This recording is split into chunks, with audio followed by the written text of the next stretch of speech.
Suasana duka menyelimuti keluarga korban meninggal dunia dalam kecelakaan tol kilometer 375 Gringsing Batang yang menyebabkan 7 korban meninggal dunia.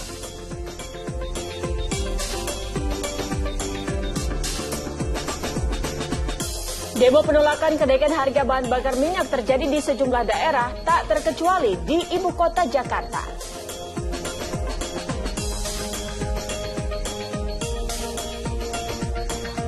Diduga gara-gara dendam dan sakit hati, seorang polisi di Lampung tega menembak mati rekannya yang juga anggota kepolisian di kediaman korban.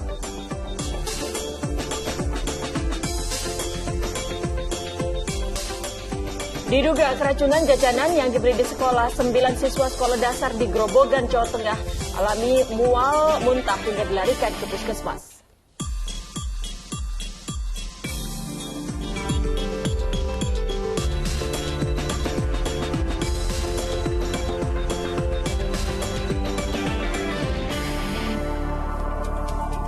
Halo, selamat pagi. Senang sekali saya Asran Syed dan Utri Farza kembali menjumpai Anda hari ini. Utri di Fokus Pagi, Selasa 6 September 2022. Ya, kami hadir dengan rangkaian informasi dan peristiwa terbaru yang dihimpun tim redaksi kami hingga dini hari tadi. Dan langsung saja kita awali informasinya di hari ini. 7 penumpang minibus yang menjadi korban kecelakaan di Tol Batang arah Semarang, Jawa Tengah masih dirawat di rumah sakit. Ini polisi masih menyelidiki penyebab terjadinya kecelakaan yang melibatkan minibus dan truk trailer itu.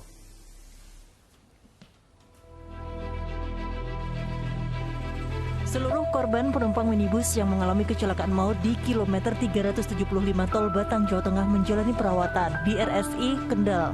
7 korban tewas, sementara 6 lainnya mengalami luka berat patah tulang kaki dan tangan. Beberapa di antaranya dirawat di ruang IGD. Hingga kini polisi masih mengidentifikasi para korban.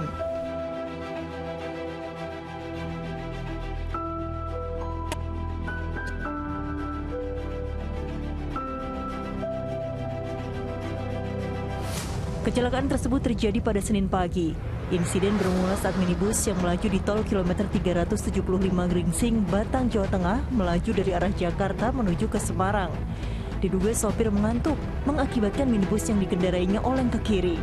Mobil tersebut lalu menabrak truk trailer yang berada di depan. Tak sampai di situ, minibus lalu oleng ke kiri tak terkendali, lalu masuk ke parit. 7 penumpang mobil tewas ketika di lokasi kejadian.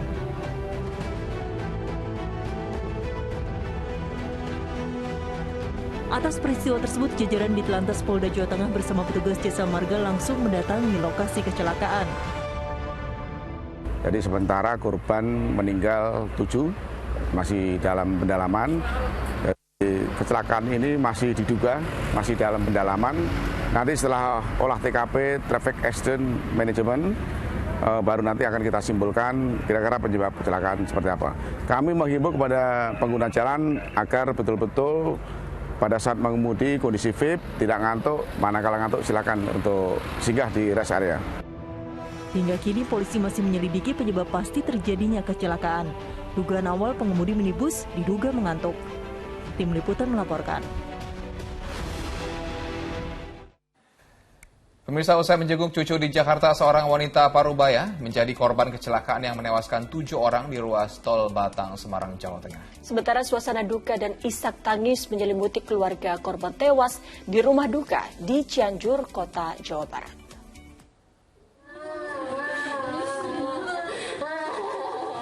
Keluarga tak kuasa menahan kesedihan hingga menangis sejadi-jadinya sesaat mengetahui salah satu korban merupakan anggota keluarga mereka.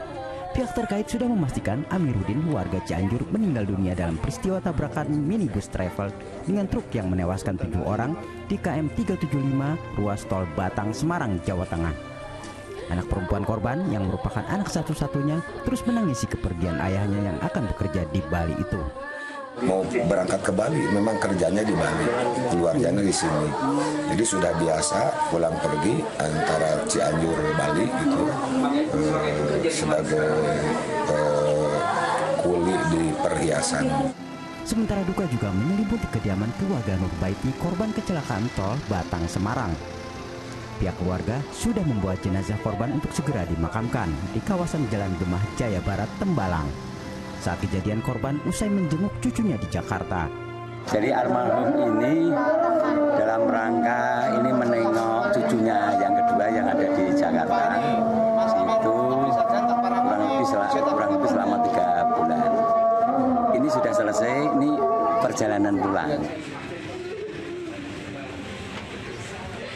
Korban kecelakaan maut antara minibus travel dengan truk trailer sebagian masih berada di Rumah Sakit Islam Kendal. Kecelakaan ini menewaskan 7 orang penumpang minibus termasuk seorang sopir. Sementara 7 penumpang lainnya luka berat dan ringan. Kejadian ini masih dalam penyelidikan unit Lakalantas Polres Batang, diantaranya polisi Senin siang langsung olah TKP awal. Dugaan sementara melihat dari untuk TKP ini masih kami dalami karena saat ini memang benar saksi serta dari yang korban yang selamat masih kami dalami karena saat ini masih belum bisa dimintain keterangan secara penuh karena masih dalam perawatan. Kecelakaan di ruas jalan tol Batang Semarang KM 375 arah Semarang terjadi Senin pagi. 2 kendaraan minibus berpenumpang atau travel bertabrakan dengan truk trailer. Dugaan sementara sopir minibus mengantuk hingga kendaraan oleng ke lajur 1 dan menabrak bagian belakang truk, lalu keluar lajur dan terperosok ke parit. Tim Liputan melaporkan. Sebuah mobil pengantar rombongan pengantin terlibat kecelakaan lalu lintas di Jalan Trans Sulawesi, Pindrang, Sulawesi Selatan. Ini kerasnya benturan membuat mobil yang menabrak terpental dan terbalik. Kendaraan minibus yang sedianya akan mengantar rombongan pengantin ini justru ringsek usai mengalami kecelakaan di Jalan Trans Sulawesi di Kecamatan Supah, Kabupaten Pindrang, Sulawesi Selatan, Senin sore. Kendaraan itu ditabrak oleh sebuah mobil minibus dari arah berlawanan yang melaju dengan kecepatan tinggi dan mengambil jalur terlalu ke kanan di Jalan Menikung. Kerasnya benturan mengakibatkan kendaraan yang menabrak terpental ke atas saluran irigasi dalam posisi terbalik. Sopir dan seorang penumpang kendaraan yang terbalik itu dilarikan ke puskesmas terdekat. Saya kan dari sana, dari Pindrang. Dan saya kan ada rombongan pengantin. Ya, saya menunggu mobil-mobil dari Benteng dan rombongan kan. Saya pelap. Di sini dilihat dari TKP, dari kejadian yang dominan kelalaiannya itu mobil Honda Jazz warna biru. Karena pada saat dia melewati jalur tikungan AS, dia mengambil jalur ke kanan, artinya dia melewati garis tengah, sehingga terjadi benturan atau kecelakaan antara mobil dengan mobil. Meski tak sampai menimbulkan korban jiwa, peristiwa kecelakaan itu sempat membuat arus kendaraan di sekitar lokasi kejadian tersendat. Suwardi Gatang melaporkan dari Pindrang, Sulawesi Selatan. Sebuah pesawat latih milik Akademi Penerbang Indonesia cabang Banyuwangi mendarat darurat di pantai Ngagelan, Banyuwangi, Jawa Timur. Tidak ada korban jiwa dalam peristiwa tersebut. Ya, inilah pesawat latih jenis Cessna milik Akademi Penerbang Indonesia yang mendarat darurat di pantai Ngagelan, kawasan Taman Nasional Alas Purwo, Banyuwangi, Senin siang. Diduga pesawat mengalami masalah pada bagian mesin. 2 kru pesawat yang diketahui sebagai taruna penerbang ini langsung ditolong oleh petugas pantai dan pihak kepolisian. Keduanya hanya mengalami luka ringan. Agar pesawat tidak terbawa ombak pantai, pesawat jenis Cessna ini ditarik secara bersama-sama oleh petugas dan warga. Sementara itu petugas dari internal masih melakukan olah TKP untuk mengetahui penyebab pasti insiden ini. Pemirsa, sebuah bangunan SMP negeri di Kecamatan Situraja, Sumedang, Jawa Barat terbakar. Kebakaran diduga akibat korsleting listrik saat penjaga sekolah menyalakan pompa air.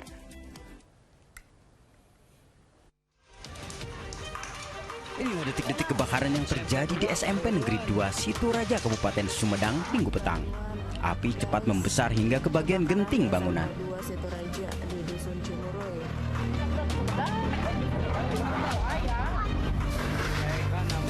Petugas damkar bersama warga setempat berusaha menjinakkan si jago merah yang baru bisa dipadamkan 1 jam kemudian setelah 2 unit mobil damkar diterjunkan.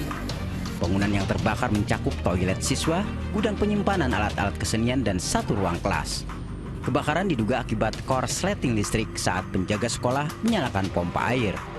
Tiba-tiba Sanjo itu konslet gitu Pak, saluran ininya listriknya konslet gitu, jadi terjadi kebakaran gitu Pak. Demi keselamatan siswa, kegiatan belajar mengajar dihentikan sementara. Tak ada korban jiwa dalam peristiwa ini, namun kerugian ditaksir mencapai 250 juta rupiah. Agun Gunawan melaporkan dari Sumedang, Jawa Barat. Pemirsa, sejumlah laporan menarik masih akan hadir usai kumandang azan subuh untuk wilayah ibu kota DKI Jakarta dan sekitarnya. Ya, diantaranya diduga keracunan jajanan yang dibeli di sekolah. 9 siswa sekolah dasar alami mual, muntah hingga dilarikan ke rumah sakit. Dan bersama kami di Fokus Pagi. Hingga harus dilarikan ke puskesmas. 9 siswa SD Negeri 9 Purwodadi Grobogan ini tengah menjalani observasi usai diperiksa dan diobati di Puskesmas Purwodadi 1. Sebelumnya mereka dilarikan ke puskesmas tersebut lantaran mengalami gejala pusing, mual, dan muntah usai mengonsumsi jajanan berupa permen salju yang dibeli dari pedagang di luar komplek gedung sekolah. Tadi sudah diperiksa dari dokter yang ada di Puskesmas Purwodadi 1, lalu sudah diberikan juga obat untuk penawarnya.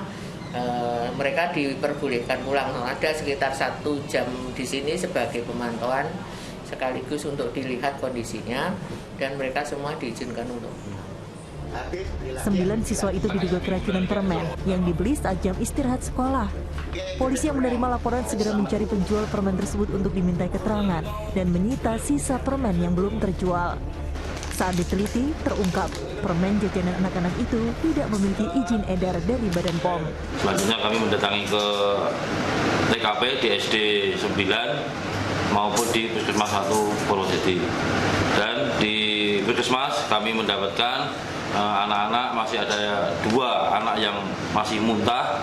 Namun demikian, tadi setelah muntah dan sisa permen yang diduga dikonsumsi oleh anak-anak selanjutnya dibawa ke laboratorium Dinkes Grobogan. Selain memeriksa pedagang jajanan itu, polisi juga mendatangi toko tempat pedagang eceran berbelanja serta menyita stok yang masih ada. Arif Nur melaporkan dari Grobogan, Jawa Tengah. Razia penertiban puluhan PKL di sekitaran Masjid Agung Hasyim Asy'ari Cengkareng, Jakarta Barat diwarnai protes pedagang. Ya, lapak PKL yang dibongkar adalah yang berdiri di atas trotoar jalan, saluran air, hingga kawasan jalur hijau. Udah Ibu, tenang aja, tenang aja. Iya, tenang, tadi dulu barangnya banyak saya. Tenang aja. Bangunan liar dekat kawasan Masjid Hasyim Asy'ari, Cengkareng, Jakarta Barat satu persatu dibongkar paksa petugas Satpol PP Senin siang. Pembongkaran bangunan liar yang mayoritas dijadikan tempat usaha menjual makanan ini diwarnai aksi protes sejumlah pemilik bangunan. Mereka meminta waktu agar petugas tidak membongkar bangunannya. Mau bongkar sendiri ya. Nanti saya bongkar sendiri aja. Karena ini barang banyak kulkas apa di dalam belum diangkut ya, ini barang saya sendiri, ya kan? Kalau memang udah mau dibabat habis semua. Batas-batasnya. Protes pemilik bangunan tidak dihiraukan. Petugas Satpol PP tetap melakukan pembongkaran paksa bangunan liar yang berada di atas trotoar, jalan, dan saluran air. Pemberitahuan, tapi cuman pemberitahuannya begini ya, mohon izin. Pemberitahuannya cuman yang intinya tidak boleh untuk jalur hijau, satu. Kedua, di atas trotoar. Ketiga, untuk di saluran air. Sedangkan saya ini kan udah di belakang saluran air, tidak mengganggu fasilitas untuk lalin-lalin. Sebanyak 57 bangunan liar semi permanen di kawasan ini berhasil ditertibkan petugas. Pak, ini sebelumnya udah ada pemberitahuan sebelumnya sih? Udah dari Pak Lurah. Oke.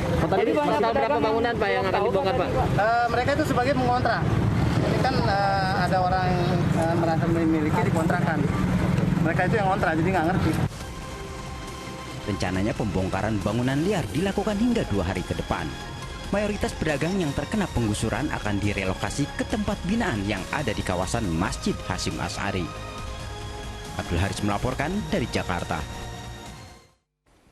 Puluhan bangunan liar di Depok, Jawa Barat juga dibongkar paksa oleh petugas. Ya, dalam pembongkaran itu sempat terjadi cekcok antara petugas dengan keluarga korban penggusuran yang menolak untuk dievakuasi.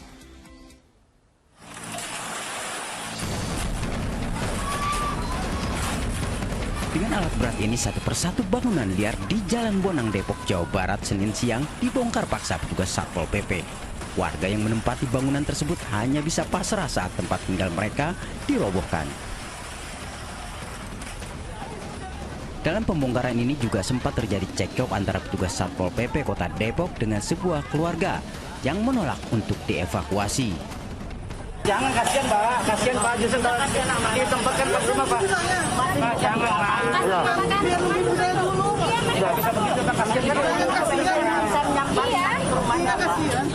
Tugas akhirnya membawa keluarga tersebut ke Puskesmas Cipayung Depok untuk menjalani perawatan medis. Sebenarnya peringatan disampaikan oleh surat Sekda selaku kuasa pengguna barang daerah itu pada bulan Maret, ya. Jadi penduduknya di sini tuh sudah tahu, gitu. Kalau ini sudah ada peringatan dari Sekda. Ada 24 bangunan liar yang dibongkar paksa petugas. Pembongkaran lahan ini merupakan bagian dari penertiban aset pemerintah Kota Depok.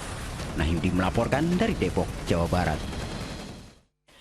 Demo penolakan kenaikan harga bahan bakar minyak terjadi di sejumlah daerah, tak terkecuali di ibu kota Jakarta. Aksi turun ke jalan yang sebagian besar dilakukan oleh mahasiswa itu juga diwarnai keributan. Bentrok antara mahasiswa dan polisi terjadi saat para mahasiswa berupaya merusak barikade kawat berduri yang dipasang di ruas jalan kawasan Patung Kuda Gambir, Jakarta Pusat, Senin siang. Polisi pun langsung berupaya menghentikan aksi perusakan tersebut.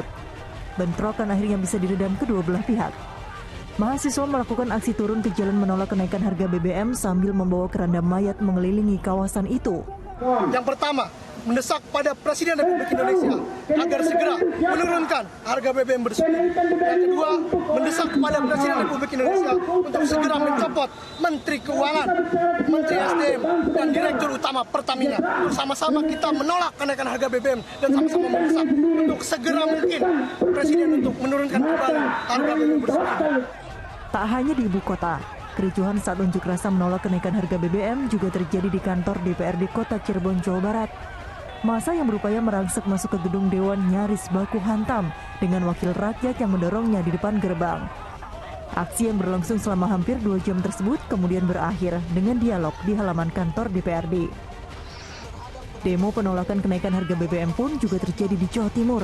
Puluhan mahasiswa yang tergabung dalam Badan Eksekutif Mahasiswa berorasi di kantor DPRD Kabupaten Pamekasan. Mahasiswa menilai kenaikan harga BBM bersubsidi berdampak pada kenaikan harga sembako.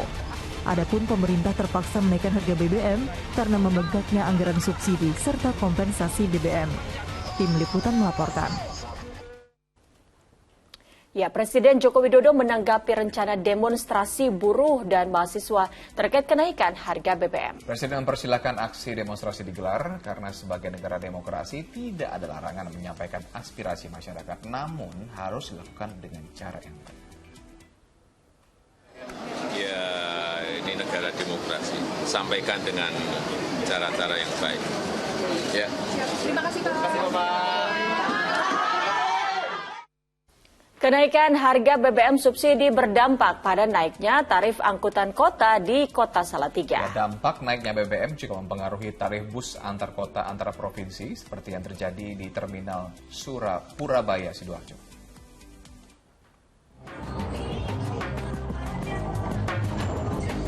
Meski Kementerian Perhubungan belum mengumumkan kenaikan tarif angkutan umum sebagai dampak naiknya harga BBM bersubsidi, namun di sejumlah daerah kenaikan tarif sudah terjadi. Di Terminal Bus Purabaya Sidoarjo misalnya, tarif bus antar kota antar provinsi sudah naik, bahkan mencapai 15% hingga 30%. Namun ada juga operator bus yang masih memberlakukan tarif lama. Tarifnya? Ya tarifnya semua bus naik. Kalau bus malam sekitar 30-40 ribu kenaikan.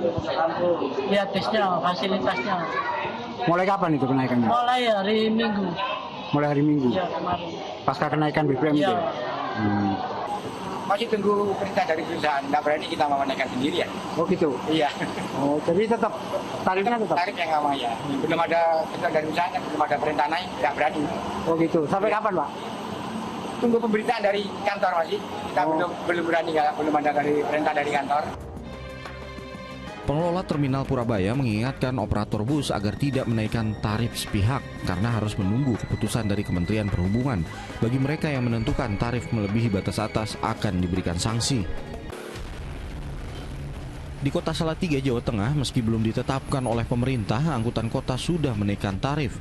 Untuk penumpang umum, tarif angkot sebelumnya hanya Rp3.000, saat ini naik menjadi Rp4.000. Sementara untuk pelajar dari Rp2.000 menjadi Rp3.000. Pak, udah naik. Berapa Pak? Umum berapa? Umum Rp4.000. Anak sekolah berapa Pak? Rp3.000. Itu sejak kapan Pak kenaikan itu Pak? Ini tadi siang. Menanggapi naiknya tarif angkot, penumpang mengaku tidak keberatan meski pemerintah belum mengumumkan secara resmi. Tim Liputan melaporkan. Sementara itu Kementerian Perhubungan masih melakukan kajian terkait tarif angkutan termasuk tarif ojek daring. Nah, hasil kajian akan disampaikan dalam waktu dekat. Penyesuaian tarif angkutan kelas ekonomi, khususnya untuk angkutan darat. Besaran penyesuaian akan ditentukan oleh kajian yang tengah dan akan kami lakukan, dan hasilnya akan disampaikan dalam waktu dekat. Termasuk dalam hal ini adalah kajian terhadap tarif penumpang ekonomi angkutan antar kota, antar provinsi atau AKAP. Penyesuaian tarif ojek online juga akan kami umumkan dalam 2 hari ke depan dengan besaran yang telah kami sesuaikan dengan kondisi terakhir, termasuk dampak penyesuaian BBM bersubsidi dan tingkat inflasi. Saya telah meminta kepada Dirjen Perhubungan Darat untuk mengintensifkan komunikasi dengan mitra ojol, juga aplikator, agar penerapan tarif yang baru dapat berjalan dengan baik dan memberikan manfaat optimal kepada semua pihak. Ya pemirsa, sementara itu bantuan langsung tunai pengalihan subsidi BBM di Kota Surabaya sudah disalurkan ke keluarga penerima manfaat. Pembagian bantuan uang tersebut dilakukan dengan cara door to door atau datang langsung ke rumah warga.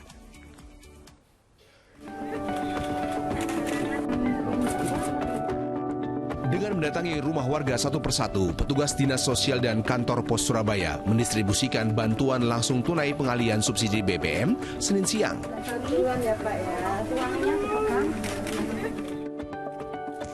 Bantuan tahap 1 senilai Rp300.000 diberikan kepada warga Kelurahan Krembangan Selatan yang tergolong berpenghasilan rendah dan sudah terverifikasi Kementerian Sosial. Total untuk satu keluarga penerima manfaat akan menerima bantuan senilai Rp600.000 yang dibagi 2 tahap. Dana itu bisa diambil warga yang berhak di kantor pos sesuai wilayahnya. Kita door to door sambil melakukan recheck kondisi KPM tersebut. Hari ini kita sudah melakukan itu. BLT BBM ini setiap bulan Rp150.000, kemudian diberikan 2 tahap. Artinya yang untuk September dan Oktober diberikan bulan September ini Rp300.000. Nanti di bulan Oktober dan November-Desember akan diberikan di bulan Desember. Seperti itu. Warga pun sangat bersyukur sudah bisa menerima BLT BBM. Ya, nanti dibelikan untuk BBM, juga beli sembako juga. Cukup nggak itu Bu untuk 2 bulan? Ya cukup nggak cukup, ya dicukupkan. Sementara itu, pembagian BLT pengalihan subsidi BBM belum dilakukan di kantor pos wilayah Jakarta Barat. Pihak kantor pos masih menyesuaikan data warga yang akan mendapatkan BLT dan akan menyiapkan sejumlah mekanisme pembagian BLT. Pembayaran BLT BBM ini kami skenariokan dengan 3 cara. Yang pertama dengan pola pembayaran door to door, petugas kami datang ke rumah-rumah. Kemudian yang kedua melalui mekanisme komunitas. Nah, kita misalnya ada komunitas di RT atau di RW yang tidak terlalu jauh dari rumah-rumah penerima bantuan. Baru yang ketiga adalah pilihannya yang kantor pos. Ya, bantuan langsung tunai sebesar Rp600.000 per keluarga penerima manfaat menjadi bagian dari 3 bantuan sosial tambahan sebagai pengalihan subsidi BBM. Selain BLT BBM Rp600.000, pemerintah juga memberikan bantuan subsidi upah untuk 16 juta pekerja senilai Rp600.000 per orang. Lalu ada bansos dari pemerintah daerah khusus untuk sektor transportasi seperti angkutan umum sampai ojek. Tim Liputan melaporkan. Kita beralih ke informasi lainnya, pemirsa. Diduga gara-gara dendam dan sakit hati, seorang polisi di Lampung tega menembak mati rekan kerjanya. Korban ditembak di rumahnya di hadapan anak dan istri.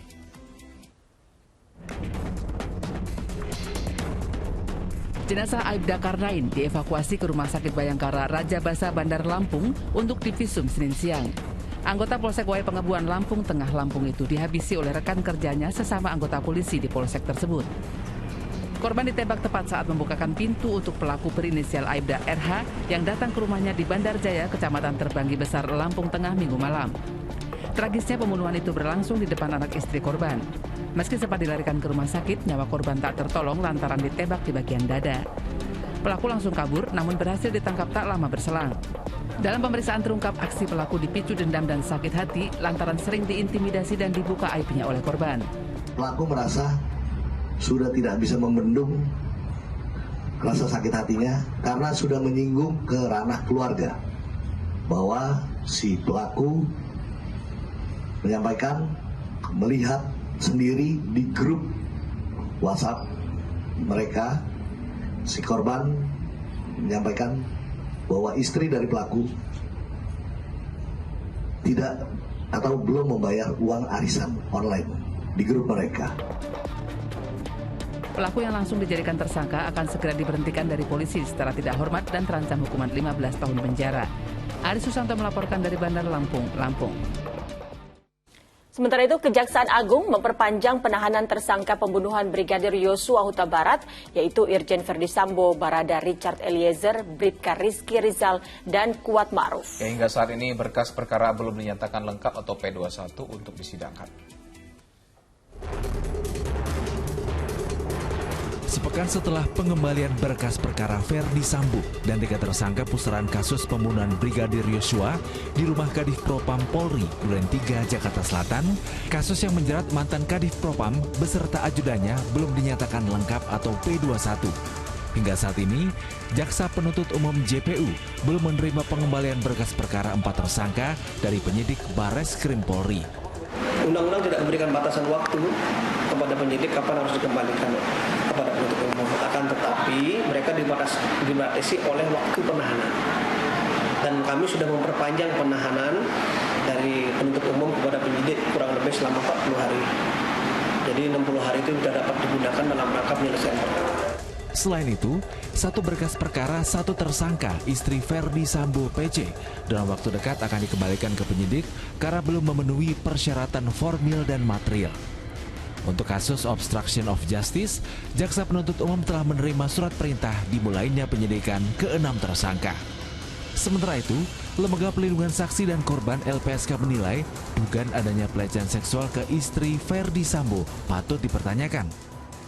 Sebenarnya yang diksi yang lebih tepat adalah diksi yang digunakan oleh Kapolri ketika rapat dengar pendapat di Komisi 3. Kapolri itu bilang dugaan asusila.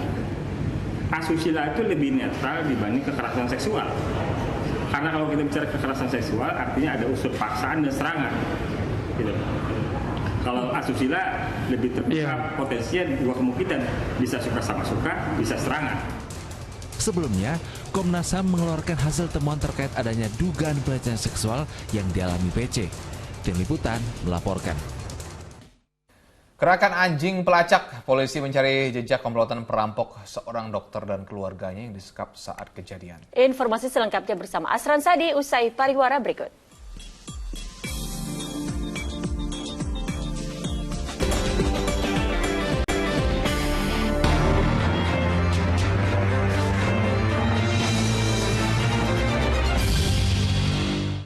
Anda kembali Fokus Pagi bersama saya Asran Syadi. 2 kurir narkoba disergap tim Reskrim Polsek Galis, Bangkalan, Jawa Timur di tengah jalan Sabtu siang. Salah satu pelaku masih di bawah umur.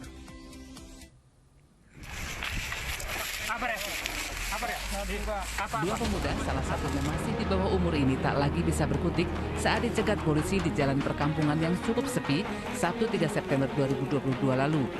Keduanya telah menjadi target operasi lantaran ditenggarai menjadi pengedar narkoba. Benar saja, Saat menggeledah kedua pemuda itu, polisi mendapati paket plastik berisi 20 gram narkoba jenis sabu-sabu di dalam genggaman tangan salah satu tersangka. Keduanya sedang dalam perjalanan hendak mengantarkan sabu-sabu kepada pelanggan di Kecamatan Tanah Merah, Bangkalan saat dihadang polisi. Mereka pun mengaku mendapatkan paket narkoba itu dari seorang perempuan di Kecamatan Galis, Bangkalan, Jawa Timur. Senin pagi keduanya diserahkan ke Polres Bangkalan untuk menjalani pemeriksaan. Yang bersangkutan mengambil barang dari ada perempuan, salah satu perempuan menurut pengakuannya dia, lalu mau diserahkan ke salah satu orang di Tanah Merah. Yang statusnya kurir pengedar, dia mau menjualkan yang di bawahnya. Dalam 2 minggu terakhir, Polres Bangkalan telah menangkap 25 tersangka penyalahgunaan narkoba. Namun kedua pemuda yang ditangkap di Kecamatan Galis, Bangkalan itu memiliki barang bukti paling banyak. Salin Awali melaporkan dari Bangkalan, Jawa Timur. Disergap saat bertransaksi narkoba, seorang pengedar sabu-sabu justru tertembak peluru polisi di bagian perut. Insiden itu terjadi lantaran pelaku berusaha kabur dengan menabrak petugas yang sudah memberinya peringatan.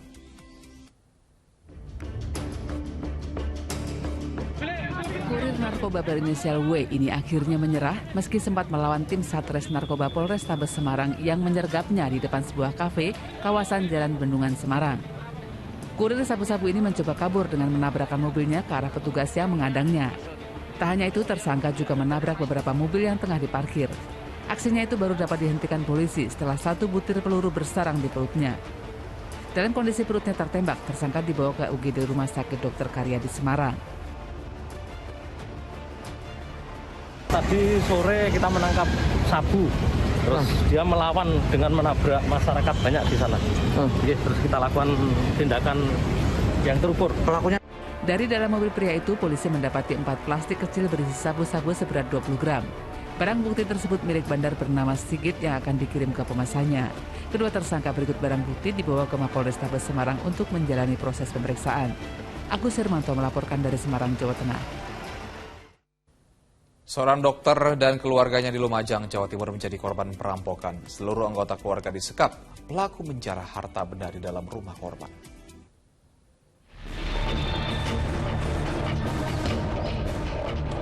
Polisi langsung melakukan olah tempat kejadian perkara di rumah Endi Samsironi, 42 tahun, warga desa Darungan, Kecamatan Yosowilangun, Lumajang. Pria yang berprofesi sebagai dokter ini menjadi korban perampokan, padahal baru saja pindah domisili dari kota Bekasi. Menurut korban, komplotan pelaku yang menggunakan penutup kepala dan muka masuk melalui jendela Senin sekira pukul 2 dini hari, lalu mengancam dengan celurit. Usai menyekap korban dan keluarganya di dalam kamar, mereka dengan leluasa beraksi. Perbuatan para pelaku yang diduga berjumlah lebih dari 2 orang itu tergolong berani lantaran bisa menghabiskan waktu selama 1 jam di rumah korban mencari barang-barang berharga. Ditodong dengan menggunakan celurit oleh pelaku, kemudian juga celurit tersebut sempat menyandarkan anak saya kecil tuh yang kedua. Ya makanya yang dipikirkan seperti itu. Jadi khawatirnya memang mengenai ke anak. Sementara itu, polisi yang melakukan olah tempat kejadian perkara mengerahkan anjing pelacak untuk mencari jejak pelaku. Saat ini sudah dilakukan olah TKP dan kemudian upaya kita untuk mencari jejak pelaku dengan menggunakan anjing pelacak. Dan sampai sekarang masih dalam pencarian, yang mudah-mudahan nanti bisa terungkap. Akibat aksi perampokan itu, korban kehilangan 1 unit sepeda motor, sejumlah perhiasan emas dan uang tunai dengan jumlah total mencapai 45 juta rupiah. Kasus perampokan itu masih dalam penanganan polisi. Nur Salim melaporkan dari Lumajang, Jawa Timur. Pencurian motor masih saja terjadi di berbagai daerah. Di Deli Serdang, Sumatera Utara, pelakunya menggasak motor korban hanya dalam waktu beberapa detik saja. CCTV merekam pencurian sepeda motor di halaman rumah Jalan Boulevard Raya Percut Seitua di Deli Serdang, Sumatera Utara. Dalam waktu beberapa detik, pelaku berhasil mencuri motor dengan kunci letter T, sementara rekannya mengamati situasi. Korban memarkirkan kendaraannya untuk membeli makanan, namun saat kembali motornya telah raib. Kasus pencurian motor ini telah dilaporkan ke Polsek Percut Seitua. Tak hanya motor yang jadi sasaran, kali ini CCTV merekam pencurian di gerai kartu isi ulang pulsa di seberang Hulu 1 Palembang, Sumatera Selatan. Ironis, tindakan pencurian dilakukan satu keluarga, yakni Pak Sutri dengan membawa serta 2 anak yang masih di bawah umur. Kamera pengawas merekam pelaku wanita yang berpura-pura membeli aksesoris ponsel.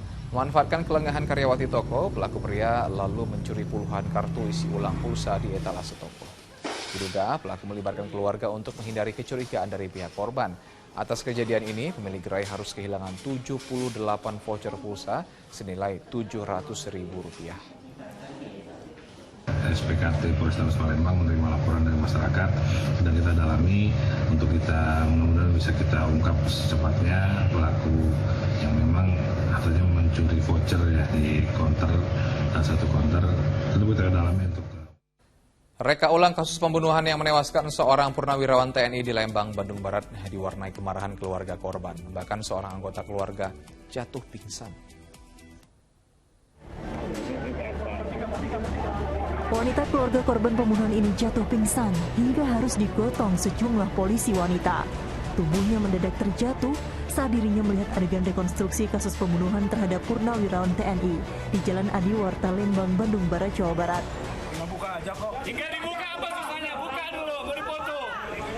Sebelumnya keluarga korban lain serta sejumlah purnawirawan TNI rekan korban sempat emosi terhadap tersangka tunggal pembunuhan. Reka ulang 23 adegan ini juga menyita perhatian warga hingga perlu penjagaan ketat Polri dan TNI. Dalam salah satu adegan, tersangka memeragakan saat membunuh hingga akhirnya korban yang mengalami luka tusuk masih sempat mengemudikan kendaraan. Pada saat awal cuma terjadi perdebatan, kemudian dilakukan penyerangan oleh tersangka.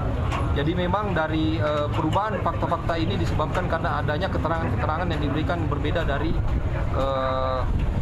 awal.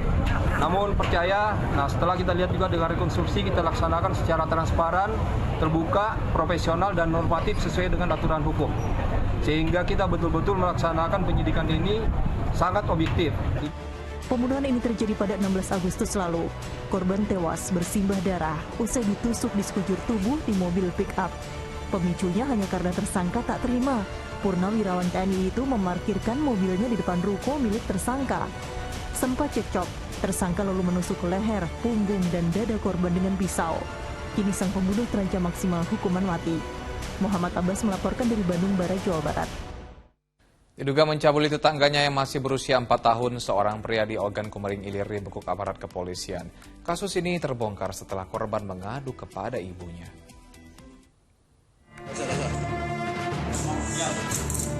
Pria berusia 35 tahun ini tak berkutik saat ditangkap kepolisian di rumahnya di kawasan Lempuing Jaya, Ogan Komering Ilir.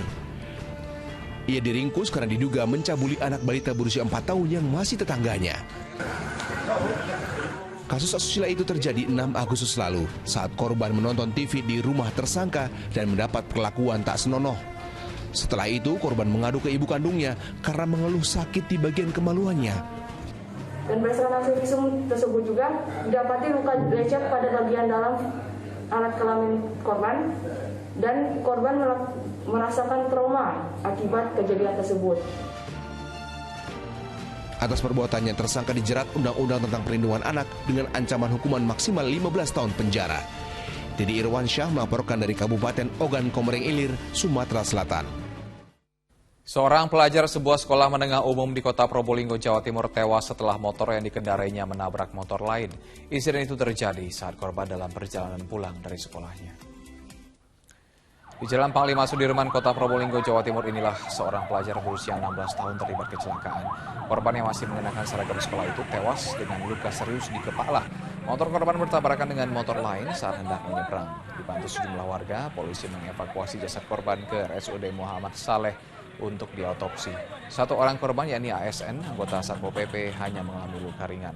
Setelah selesai olah TKP, 2 motor yang terlibat kecelakaan diangkut polisi ke kantor Satuan Lalu Lintas sebagai barang bukti. Kasus pembuangan bayi di Lumajang, Jawa Timur akhirnya terungkap. Polisi berhasil mengidentifikasi ibu kandung yang sekaligus pelaku pembuangan sang bayi. Pelaku membuang bayi hasil hubungan gelap lantaran malu melahirkan tanpa memiliki suami.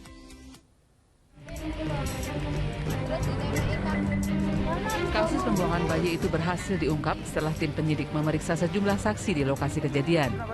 Polisi mencurigai seorang perempuan berinisial BL 19 tahun sebagai ibu kandung sang bayi lantaran sangat proaktif sejak saat bayi itu ditemukan. Wanita itu sigap membelikan susu formula hingga mengaku siap mengadopsi sang bayi. Polisi pun memeriksakan wanita itu ke rumah sakit. Hasilnya secara medis terbukti ia baru saja melahirkan. Namun karena tak ditemukan motif pembunuhan, polisi akan menghentikan kasus tersebut dengan pertimbangan kemanusiaan. Karena kondisi bayi ini kan masih sehat ya, kondisi bayi masih sehat. Yang bersangkutan ini juga sebetulnya menjadi korban dari pacarnya. Ya, kita lihat dari dampak psikologis terhadap yang bersangkutan. Kalau seandainya kemarin bayinya ini meninggal, lain lagi ceritanya. Sebelumnya puluhan warga desa Muter, Kecamatan Pasirian, Lumajang digemparkan dengan penemuan sesosok bayi laki-laki di tepian sungai Jumat 2 September 2022 lalu. Saat ditemukan, bayi itu terbungkus selimut dan dialasi kardus. Nur Salim melaporkan dari Lumajang, Jawa Timur. 3 pekerja penerangan jalan umum di Kota Palu tewas tersentum listrik. Selain korban tewas, 5 pekerja lainnya mendapat perawatan di Rumah Sakit Umum Undata Palu. Kejadian barusan kebakar tas rom. Insiden yang menimpa 8 petugas yang sedang memperbaiki lampu penerangan jalan di Jalan Soekarno-Hatta, Kota Palu terjadi Senin siang. Mereka tersengat listrik saat sedang bekerja. Awalnya hanya 1 pekerja kesetrum, namun 7 rekannya yang berusaha menolong justru ikut tersengat listrik. Bahkan 3 diantaranya jatuh dan tergeletak di jalan hingga nyawa mereka tidak tertolong. Teman-teman lihat sendiri kan tadi dari PLN juga sudah konfirmasi bahwa untuk pelaksanaannya harusnya ada pendampingan dari PLN. Nanti kita lihat di mana kesalahannya, di mana letak miss-nya. Oke? Ketiga korban meninggal kemudian dievakuasi ke kamar jenazah Rumah Sakit Umum Undata Palu. Sementara 5 korban selamat menjalani perawatan di rumah sakit tersebut. Polisi masih menyelidiki peristiwa itu dan diduga terjadi kesalahan prosedur. Syamsuddin Tobone melaporkan dari Palu, Sulawesi. Sejumlah fasilitas stadion dibakar penonton yang tidak puas ditundanya laga antara Persiraja Banda Aceh melawan PSMS Medan akibat lampu stadion padam. Informasi selengkapnya bersama Utri Farza sesaat lagi.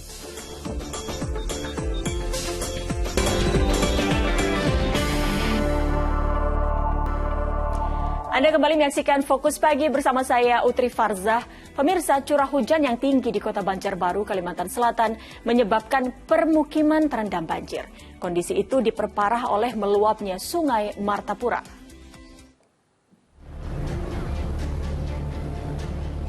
Warga di Kecamatan Cempaka, Banjarbaru, Kalimantan Selatan tidak lagi punya pilihan selain menerobos banjir saat bepergian. Padahal ketinggian air di wilayah itu mencapai 70 cm. Banjir di permukaan warga terjadi setelah hujan deras mengguyur wilayah itu sejak Minggu malam hingga Senin pagi. Kondisi itu diperparah setelah Sungai Martapura meluap. Karena tidak kunjung surut, warga akhirnya memilih mengungsi ke sejumlah fasilitas umum termasuk masjid. Kalau kondisi rumahnya Bapak gimana Pak? Terendam. Berapa ketinggian di dalam rumah Pak? 670 cm. Kondisi saat ini gimana Pak? Informasi yang Bapak dapat di rumah Bapak sendiri? Ada penurunan atau masih tinggi? Ini masih naik lagi tadi.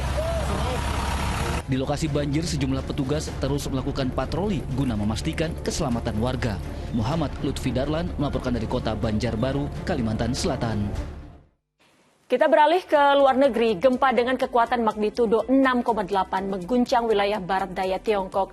Sedikitnya 7 orang dilaporkan meninggal dunia akibat gempa.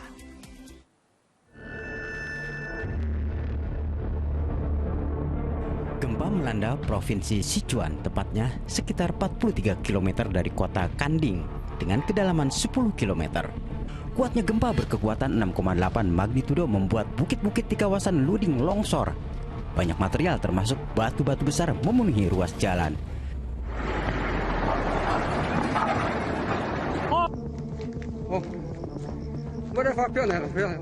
Sejumlah petugas gabungan dikerahkan, termasuk alat berat, untuk membersihkan material longsor serta mengevakuasi korban. 7 orang dilaporkan meninggal dunia akibat gempa.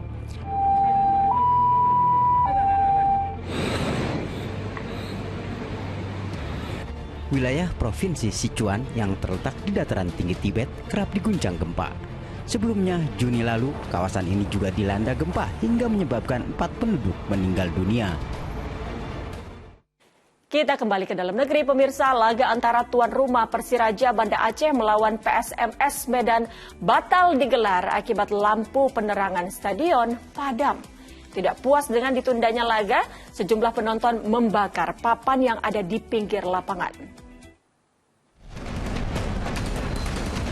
Laga perdana Liga 2 2022 antara tuan rumah Persiraja Banda Aceh melawan PSMS Medan batal digelar Senin malam setelah lampu penerangan stadion padam.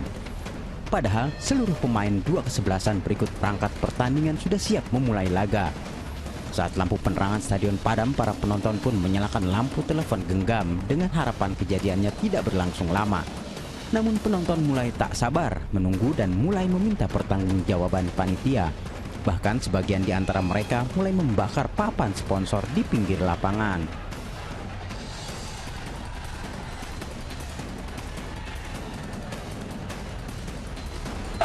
Kecewa beratnya, tiket mahal, kemudian bola nggak jadi main.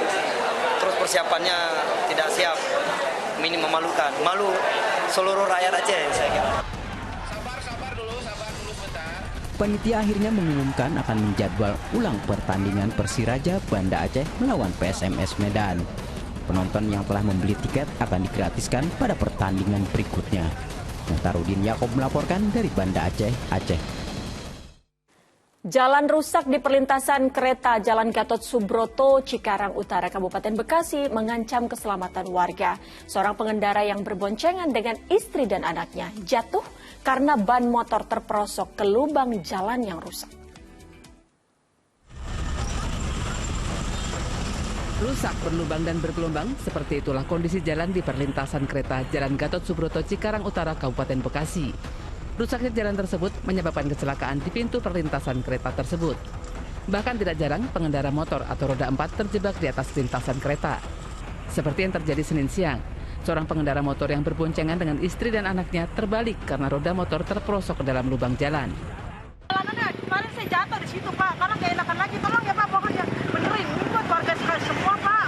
Tolong, saya udah 3 kali. Karena nama adik saya jatuh di situ. Karena tadi malah ke saya. Tolong, Pak, benerin ini. Kasihan buat warga-warga yang lain. Apa udah ada korban jiwa baru dah. Tolong ya, Pak, benerin, Pak. Saya kemarin jatuh di situ sama adik saya. Agar tidak menimbulkan banyak korban lagi, pemerintah Kabupaten Bekasi didesak untuk segera memperbaiki jalan tersebut. Muhabar melaporkan dari Kabupaten Bekasi, Jawa Barat.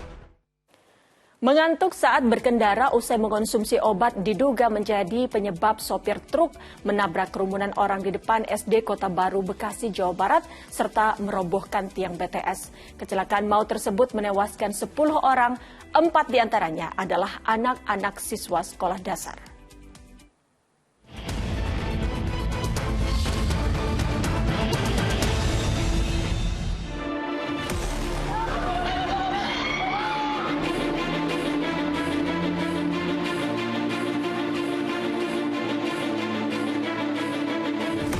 Peristiwa di Bekasi, Jawa Barat ini mungkin akan membekas lama diingatan. Kala itu warga panik melihat rentetan kecelakaan sebuah truk pengangkut besi yang terjadi di depan gerbang Sekolah Dasar Negeri 2 dan 3 Kota Baru, Bekasi. Dari rekaman video warga, tampak sebuah tiang BTS juga roboh dan menimpa sebuah mobil box usai ditabrak oleh truk. Tragis, sejumlah warga dan anak sekolah terkapar di lokasi kejadian. Akibat kecelakaan yang terjadi siang hari ini, 10 orang tewas dan puluhan lainnya terluka. 4 dari 10 korban tewas tersebut adalah pelajar SD Negeri Kota Baru. Sempat diduga truk mengalami remblong, namun pemeriksaan awal di lokasi kejadian menemukan bekas pengereman truk sehingga dugaan itu terpatahkan. Dugaan lain pun menjeruak, yakni ada unsur kelalaian dari pengemudi truk. Hasil interogasi kami bahwa dia memang lalai, dia merasa ngantuk. Semula dia mengatakan bahwa remnya blong. Tetapi setelah kami melakukan pengecekan, ternyata mobilnya itu tidak mengalami rem blong. Isak tangis sang ibu tak terbendung melihat jasad putranya yang berusia 11 tahun diserahkan ke pihak keluarga usai proses identifikasi. Tragisnya lagi, bocah kelas 5 SD itu tewas tepat di hari ulang tahunnya. Saat kejadian, korban tertimpa tiang BTS yang roboh dihantam truk. Mau jajan, tapi dia sempat ke kantin. Dari kantin mungkin mau beli jajanan lain keluar.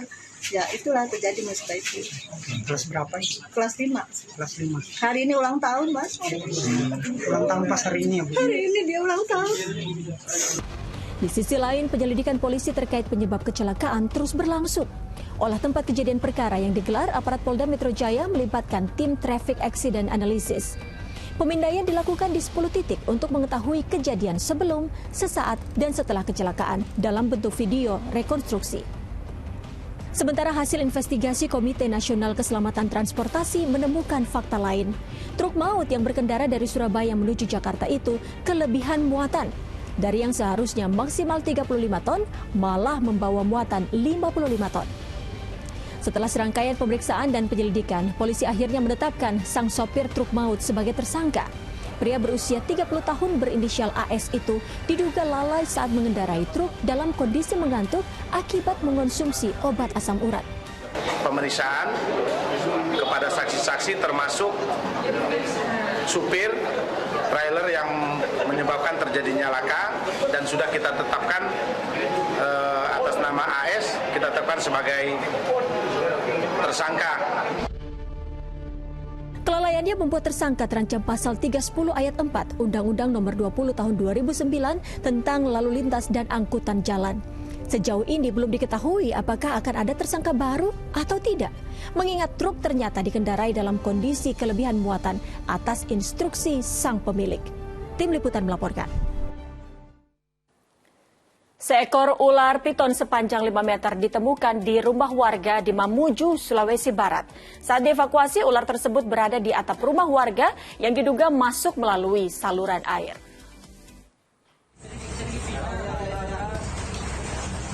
Inilah proses evakuasi seekor ular piton sepanjang 5 meter yang ditemukan di atap salah satu rumah warga di Jalan Abdul Syakur, Mamuju, Sulawesi Barat.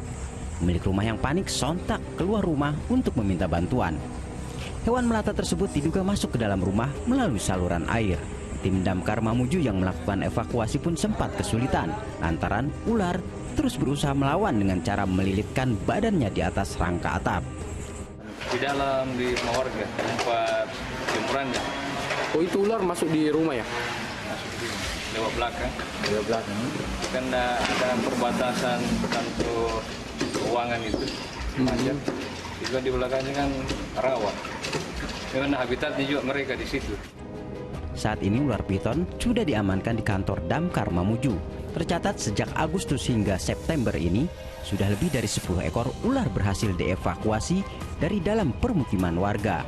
Diduga semakin banyaknya binatang melata yang mendatangi rumah warga lantaran habitat ular yang terganggu seiring makin maraknya perambahan hutan secara masif.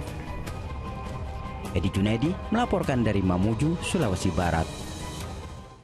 Diduga korsleting sebuah jaringan kabel udara di Jalan Teluk Gong Selatan Penjaringan Jakarta terbakar. Informasinya akan kami hadirkan usai jeda pariwara berikut ini.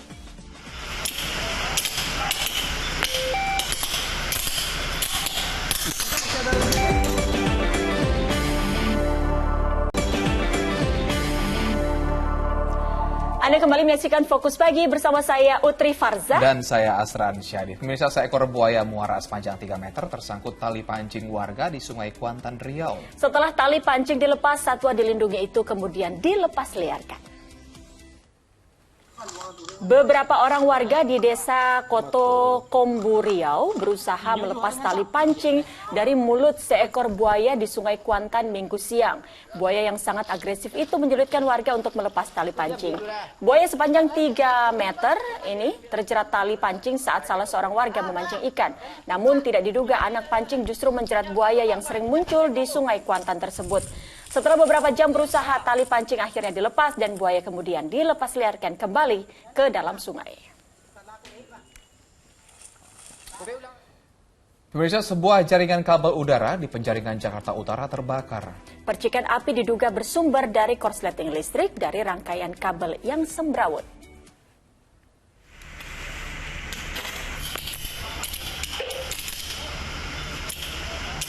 Kobaran api ini membakar rangkaian kabel udara yang menumpuk pada tiang instalasi listrik di Jalan Teluk Gong Selatan Penjaringan Jakarta Utara Selasa dini hari. Petugas harus berjibaku memadamkan api yang terus menyala dengan semprotan cairan busa. Hubungan pendek arus listrik jaringan kabel udara yang menumpuk dan semrawut diduga menjadi penyebab kejadian ini. Api akhirnya padam, namun puluhan rumah warga di Jalan Teluk Gong Selatan gelap karena ada pemadaman arus listrik. Ada dugaan arus pendek listrik, ada dan penumpang kabel. Iya, betul. Karena ini dilihat tumpang tindihnya kabel banyak Pak di sini gitu. Seperti itu sih. Petugas PLN pun langsung memperbaiki rangkaian atau instalasi listrik yang terbakar ini. Muhammad Nur melaporkan dari Jakarta.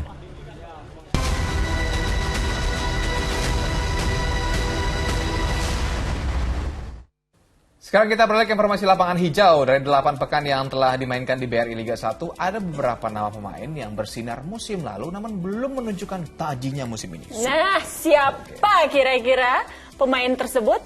Berikut informasinya. Persaingan sengit di BRI Liga 1 tak menjamin seorang pemain dapat terus bersinar tiap musimnya. Salah satunya Ciro Alves. Legion asing milik Persib Bandung itu belum mampu menunjukkan tajinya sebagai juru gedor Maung Bandung musim ini. Hingga pekan ke-8, Ciro baru mengemas 6 penampilan dengan 1 gol dari titik penalti. Hal itu berbanding terbalik dengan torehannya bersama Persikabo 1973 musim lalu yang mengemas 20 gol dan 7 assist sepanjang musim. Penurunan performa Ciro diduga terjadi usai mengalami cedera bahu di turnamen Piala Presiden lalu. Penurunan performa juga terjadi pada TSI Marukawa musim ini bersama PSIS Semarang. Peraih pemain terbaik BRI Liga 1 musim lalu itu baru mencetak 3 gol. Itu pun terjadi di 4 laga awal BRI Liga 1 musim ini. TSI belum mampu mengangkat posisi PSIS yang tertahan di urutan 13 klasemen sementara. Peraih penghargaan pemain muda terbaik musim lalu, Marcelino Ferdinand juga belum menunjukkan penampilan terbaiknya musim ini. Salah satu faktornya, lantaran pemain berusia 17 tahun itu sempat cedera dan harus absen di 4 laga awal BRI Liga 1. Dari 4 laga yang telah dimainkan bersama Persebaya, Marcelino baru 1 kali mencetak gol untuk Bajul Ijo.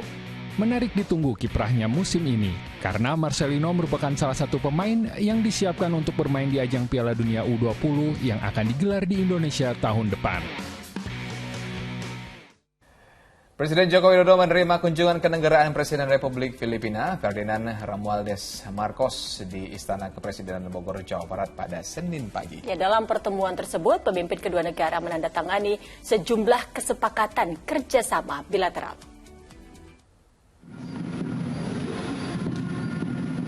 Upacara penyambutan kunjungan kenegaraan Presiden Republik Filipina Ferdinand Romualdez Marcos digelar secara militer. Marcos tiba di Istana Kepresidenan Bogor bersama Ibu Luis Araneta Marcos dan disambut langsung oleh Presiden Republik Indonesia Joko Widodo dan Ibu Iriana beserta sejumlah menteri. Dalam pertemuan ini, kedua pemimpin negara melaksanakan pertemuan bilateral dan penandatanganan sejumlah kesepakatan bersama. Yang kedua, peningkatan intensitas kerjasama infrastruktur dan industri strategis. Beberapa BUMN Indonesia sudah ikut serta dalam program pembangunan di Filipina. Misalnya proyek pengadaan 2 kapal landing platform dock oleh PT PAL dan proyek persinyalan kereta di Manila oleh PT LAN. Saya berharap agar rencana pembelian pesawat NC212I dari PT Dirgantara Indonesia dapat direalisasikan. Selanjutnya, Presiden Joko Widodo mengajak Presiden Republik Filipina dan istri ke pusat perbelanjaan Sarinah di Jakarta pada Senin malam. Dalam kunjungan tersebut, Presiden mengajak keduanya untuk berkeliling Mall Sarinah, melihat produk-produk UMKM lokal yang dijual, pertunjukan seni tarian cendrawasih dari Bali, dan terakhir menikmati pertunjukan musik di lobi barat bersama pengunjung lain. Tim Liputan melaporkan. PT Surya Citra Media yang tergabung dalam MTech Group menyerahkan ribuan set-top box secara gratis. Ya, bantuan yang disalurkan tentunya disambut gembira warga di Bekasi Barat, Bekasi, Jawa Barat.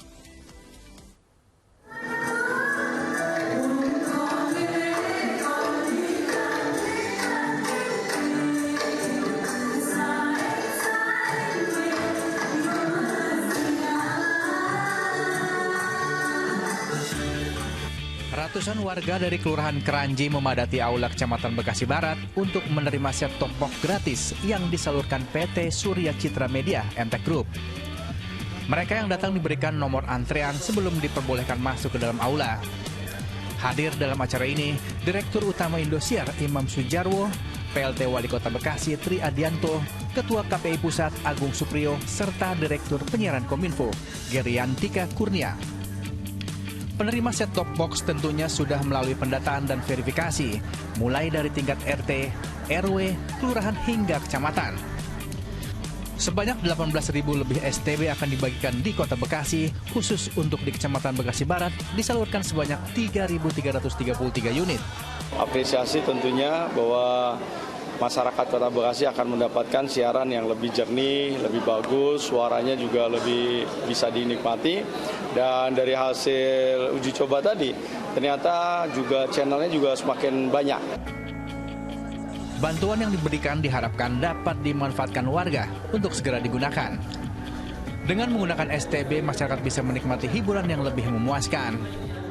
Masyarakat pasti akan menikmati siaran yang lebih bagus, lebih canggih, dan pasti manfaatnya banyak. Yang kedua, jangan sampai telah dibagikan, dia lupa masang. Ditaruh di rumah, apalagi taruh di gudang, nggak ada manfaatnya. Rugi nih pemerintah, rugi nih SCM gitu ya. Berbeda dengan pembagian STB sebelumnya yang dilakukan secara door-to-door, pada pembagian kali ini dilakukan dengan sistem calling. Pendistribusian dengan mengumpulkan warga ini dinilai lebih cepat dan efisien. Awang Darmawan dan Gilang Robi melaporkan dari Kota Bekasi, Jawa Barat. Ya, laporan tadi menutup kebersamaan kita dalam Fokus Pagi hari ini. Tetap kencangkan protokol kesehatan dan juga saksikan info terkini cegah corona hanya di video, unduh aplikasinya sekarang. Ayo dukung operasi katarak, hernia, donor darah, dan hitan gratis bagi warga tidak mampu di sejumlah tempat di Indonesia. Sampaikan kepedulian Anda melalui rekening BCA nomor 162-633-8888 atas nama Yayasan Pudiamal Peduli Kasih, karena kepedulian kita adalah harapan mereka. Dan usai Fokus Pagi jangan lewatkan untuk menyaksikan program Mega Series Panggilan. Oke, terima kasih yang bertugas. Saya Asran Syadi. Dan saya Utri Farza pamit. Selamat beraktivitas. Sampai jumpa.